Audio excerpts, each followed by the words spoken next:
औज़ुबिल्लाहिमिनश्शैतानिर्रजीम बिस्मिल्लाहिर्रहमानिर्रहीम। अस्सलाम वालेकुम नाज़रीन इकराम, मैं आप सबको वेलकम करता हूं आज की एक नई और वेरी इंफॉर्मेटिव वीडियो के अंदर। नाज़रीन इकराम, आज की वीडियो में हम बैंक अल हबीब लिमिटेड की रिन्यूएबल एनर्जी सॉल्यूशंस यानी कि सोलर फाइनेंसिंग के बारे में जानेंगे। ये वीडियो सिर्फ उन लोगों के लिए है जो अपने घरों में सोलर पैनल इंस्टॉल करवाना चाहते हैं, क्योंकि ये सिर्फ रेजिडेंशियल जो यूज़र्स हैं उनके लिए बैंक अल हबीब ने ये स्कीम निकाली है। इस स्कीम के तहत आप 1 मेगावाट तक का जो सिस्टम है वो अपने घरों में इंस्टॉल करवा सकते हैं और उसकी तमाम अदायगी जो है बैंक अल हबीब कर देगा। वो किन टर्म्स एंड कंडीशन पर होगी और इसके लिए आपको से क्या चार्जेस लिए जाएंगे और इसकी क्या क्या फीचर्स हैं, ये तमाम आज की वीडियो में मैं तफसील से आपको बताने वाला हूँ। तो वीडियो में मेरे साथ आखिर तक बने रहिएगा। और अगर अभी तक आपने मेरे चैनल बिजनेस मैटर्स को सब्सक्राइब नहीं किया है तो अभी इसको सब्सक्राइब कर लें ताकि इस तरह की इंफॉर्मेटिव वीडियोस आप तक आसानी से पहुंचती रहें। तो चलिए इस प्रोग्राम को तफसील के साथ डिस्कस करते हैं।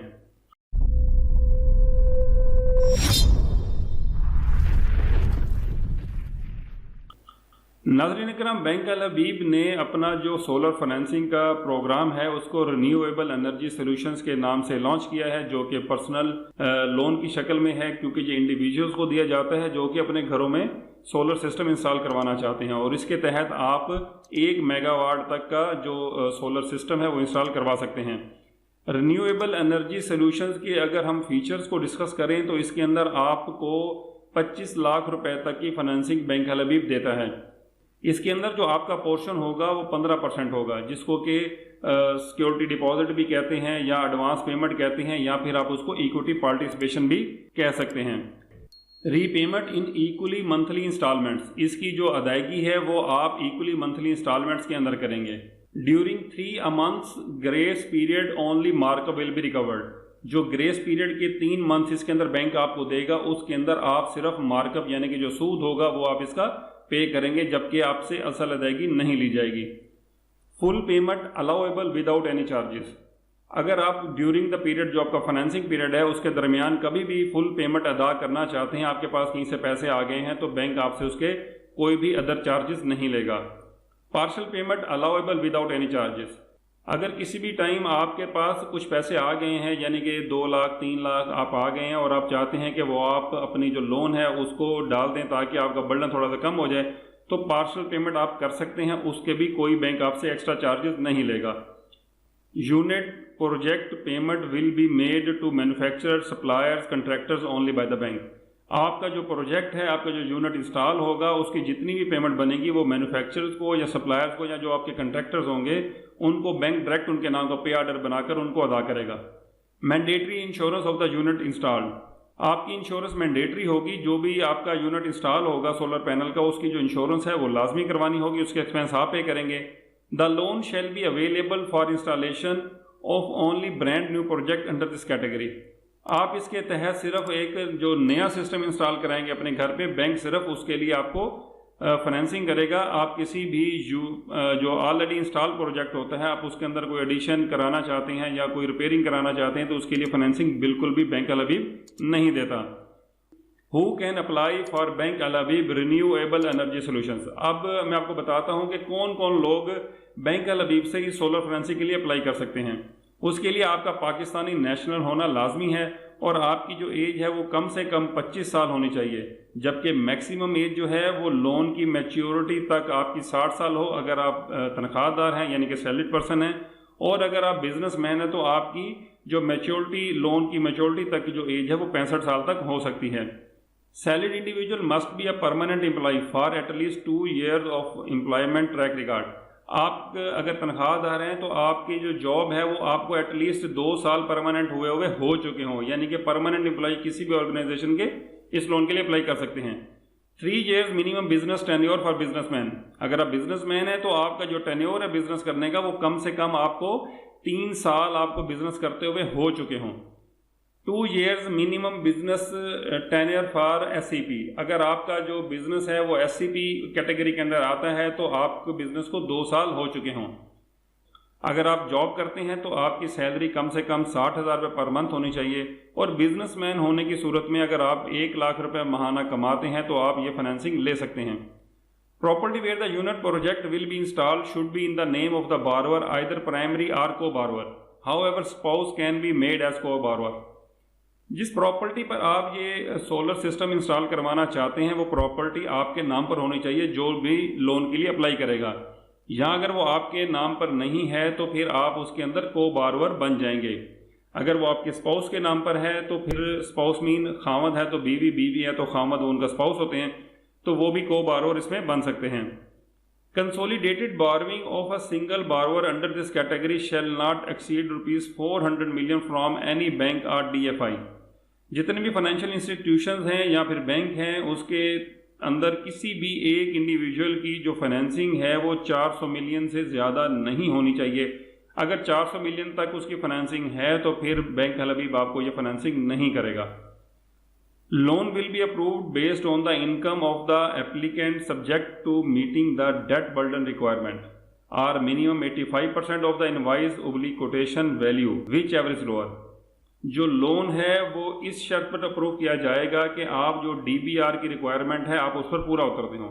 DBR का मतलब ये होता है कि आपकी जितनी भी इनकम है अगर उसके लिए सपोज है कि 40% आपकी DBR हो तो बैंक आपको लोन करेगा। इसका मतलब ये है कि आपकी इनकम का 40% से ज़्यादा आपकी किसी भी तरह के लोन मिलाकर सबकी इंस्टॉलमेंट ज़्यादा ना हो, या फिर आपका जो मिनिमम जो डाउन पेमेंट इस लोन के तहत आपने करनी है वो 15% आप करेंगे और 85% जो भी कोटेशन या इनवाइस बनेगी उसका 85% बैंक आपको फाइनेंस करेगा which ever is lower.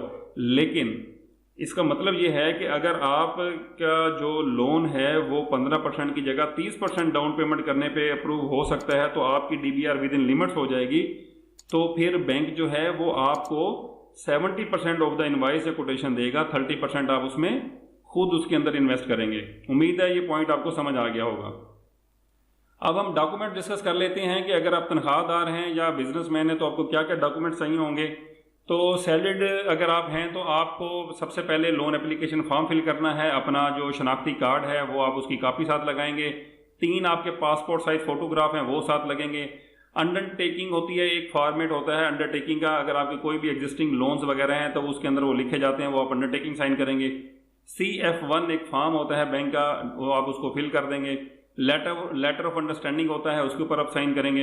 Employment letter with current designation, salary and joining date. आप जिस इदारे में भी काम करते हैं वहाँ से अपना एम्प्लॉयमेंट लेटर लेंगे जिसके अंदर ये इन्फॉर्मेशन होनी लाजमी है, जिसमें कि आपका डेजिग्नेशन यानी कि आपका ओहदा क्या है, आपकी तनख्वाह कितनी है और आप इस इदारे में कब से काम कर रहे हैं। लास्ट 3 मंथ की सैलरी स्लिप आप लगाएंगे, 1 साल की बैंक स्टेटमेंट आपकी दरकार होगी। इसके अलावा information of the 2 references and copy of their CNICs।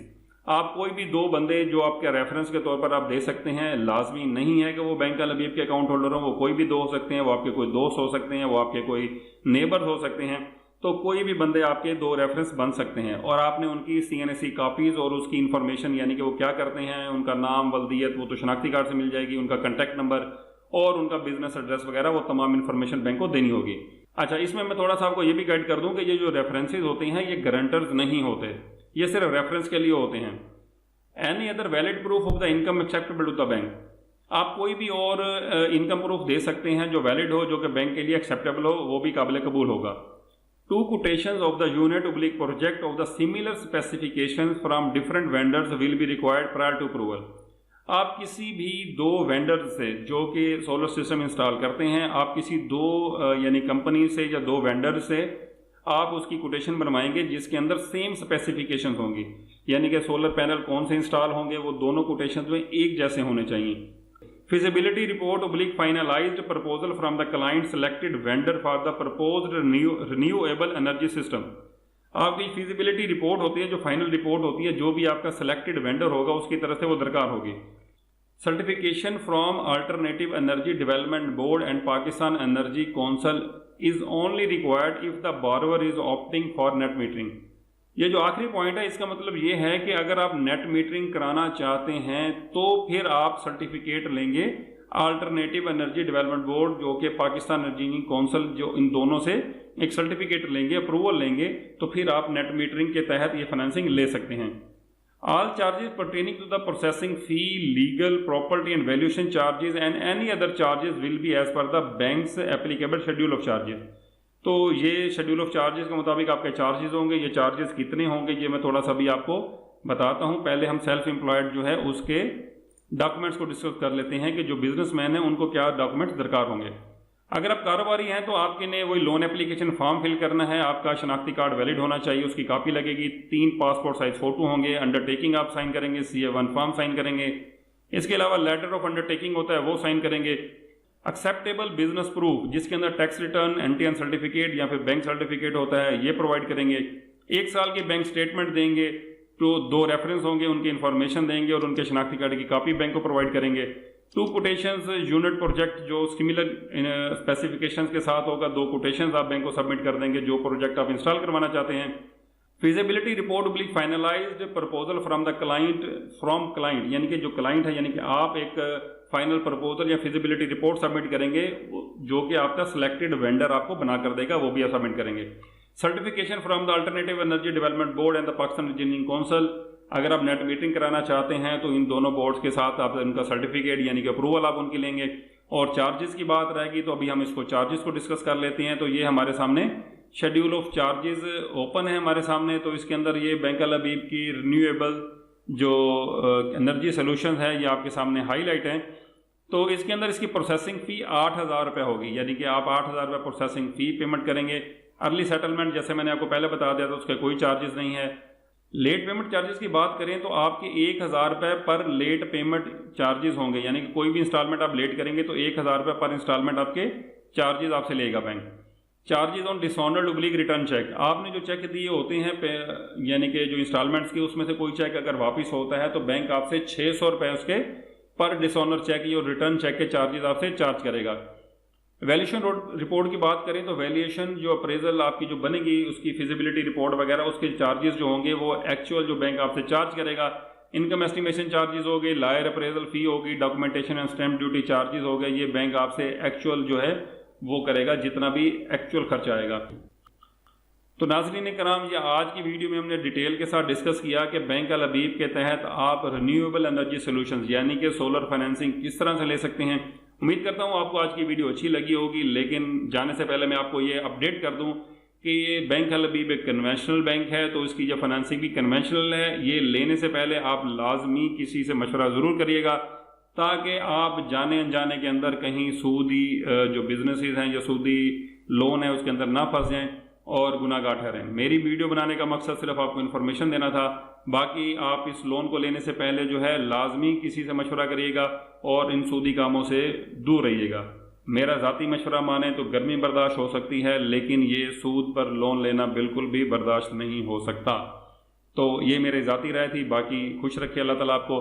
अब मैं आपसे अगली वीडियो तक के लिए इस दुआ के साथ इजाज़त चाहता हूँ कि अल्लाह पाक हम सबको अपने हिफ्ज़-ओ-मान में रखे और तमाम सूदी लेन देन से बचा कर रखे और हलाल रिज़्क़ कमाने की तौफ़ीक़ अता फरमाए। आमीन सुम्मा आमीन।